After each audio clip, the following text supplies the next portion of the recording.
Our business has suffered greatly, unfortunately, through the pandemic. In terms of coming back, we were at 14 locations before the pandemic, and we shut everything down, and then we started reopening. Now we're at 8 locations in New York City, and that's almost half of our locations gone. So we still got a long way to go in terms of recovery, and in terms of sales, our sales are down probably 60–70%. Same stores comparing between 2020 and 2019. So it's still a long way to recovery, but like you mentioned with the restaurant relief funds and the PPP, those are our lifelines. Those are things that are going to help us get back on track. And, we're hopeful, we're optimistic, but it's a long way to go. Yeah. Oh, give me a sense as to your expectations for that long way to go. We're at 50%, or at least New York City is now at 50% dining capacity, up from 25 recently. Do you see a roadway to sort of having all of your restaurants back open at some point in the future? Yeah, I mean, our restaurants are currently takeout only, and there are a few that are closed right now. We're hoping that with higher capacity limits allowed in New York City, we'll be able to safely reopen our indoor dining. Restaurants are about the hospitality experience. It's about the experience of eating in, interacting with our staff.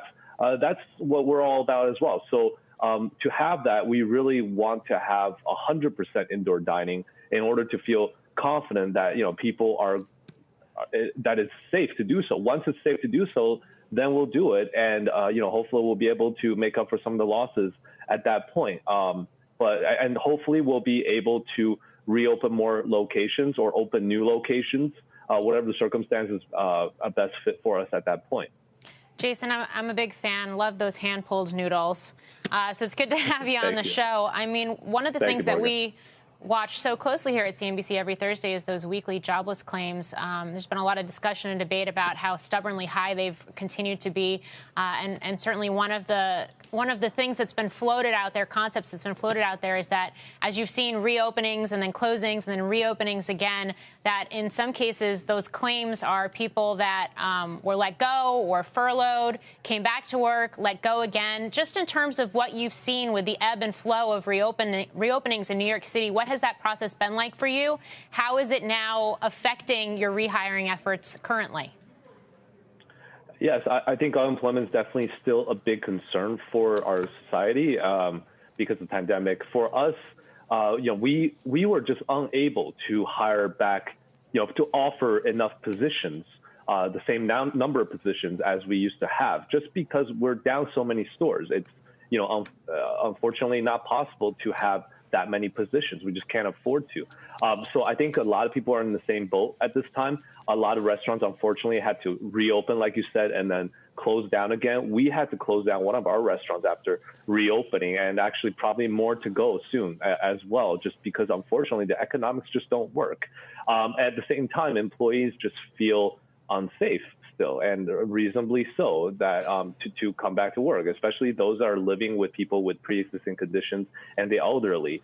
So, those people are vulnerable. Yeah. And right now, it's just unfortunately the state of things. And we have to, get to a place where everyone's, vaccinated and we have, herd immunity. And at that point, that's when we'll be comfortable and employment will fall. Yeah. I mean, unemployment will fall. Excuse me. Just to quickly wrap this up, food costs, we've seen a lot of prices jumping. How is that affecting you, and what does that mean in terms of translation to bills to consumers? Yes, absolutely. It's unfortunate. It's a squeeze right now. We have low demand for our products just because there are less people around New York City. There are less people dining out. And for us, we also have increased food costs. For example, our oxtails are just through the roof. And among everything else, there's shortages of things. It's not just about the price. So and at the same time, I say it's a squeeze because we also had to raise our prices a little bit.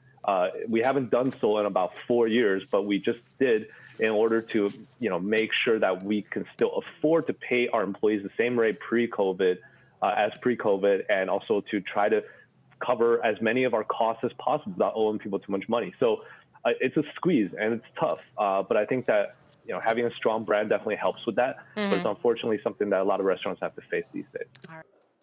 Shepard Smith here. Thanks for watching CNBC on YouTube.